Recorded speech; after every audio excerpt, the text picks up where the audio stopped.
એ શક્તિના ત્રણ સ્વરૂપો બતાવ્યા: દ્રવ્ય શક્તિ, ક્રિયા શક્તિ અને જ્ઞાન શક્તિ. દ્રવ્ય શક્તિ એટલે મહાલક્ષ્મી, ક્રિયા શક્તિ એટલે મહાકાલી અને જ્ઞાન શક્તિ એટલે મહાસરસ્વતી. સાયન્સની, વિજ્ઞાનની ભાષામાં કહેવું હોય તો ઇલેક્ટ્રોન, પ્રોટોન અને ન્યુટ્રોન. રોટલામાં ભૂખને મટાડવાની જે શક્તિ છે એ દ્રવ્ય શક્તિ. ખાલી કાગળિયા એ જે દ્રવ્ય શક્તિ નથી, પણ એના દ્વારા ખરીદેલી જે વસ્તુ જે પેટની ભૂખને શાંત કરે, પેટની તરસને મિટાવે, એ દ્રવ્ય શક્તિ છે. જ્યારે ભોજન કરીએ છીએ ત્યારે દ્રવ્ય શક્તિનું રૂપાંતર થાય છે ક્રિયા શક્તિમાં.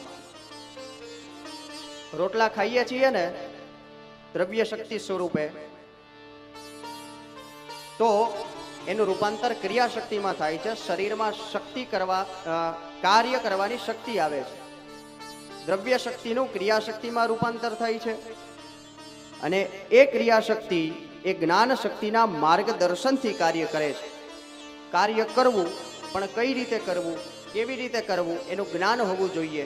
આ ક્રિયા શક્તિ જ્ઞાન શક્તિને આધીન છે. એટલા માટે દ્રવ્ય શક્તિ, ક્રિયા શક્તિ અને જ્ઞાન શક્તિ, આ ત્રણ શક્તિના વિસ્તારથી જ આ બધું ચાલે છે. ત્રિશક્તિની ઉપાસનાનું પર્વ એટલે નવરાત્રિ. નવરાત્રિના 9 દિવસોમાં આ ત્રણેય શક્તિઓની ઉપાસના, આરાધના આપણે સૌ કરીએ છીએ. પ્રથમ 3 દિવસ ક્રિયા શક્તિના, માતા મહાકાલીના. બીજા 3 દિવસ દ્રવ્ય શક્તિના, માતા મહાલક્ષ્મીની ઉપાસનાના. અને અંતિમ 3 દિવસ જ્ઞાન શક્તિના, મા મહાસરસ્વતીની ઉપાસનાના. એના પછી વર્ષના અંતિમ દિવસોમાં એમાં પણ આ ત્રિશક્તિની ઉપાસના થાય છે. ધનતેરસ એ મહાલક્ષ્મી દ્રવ્ય શક્તિની ઉપાસનાનું પર્વ. અનંત ચતુર્દશી રૂપ 14 એ મહાકાલી ક્રિયા શક્તિ એની ઉપાસનાનો દિવસ. અને દિવાળી ચોપડા પૂજનનો દિવસ એ મહા સરસ્વતી જ્ઞાન શક્તિ એની ઉપાસનાનો દિવસ.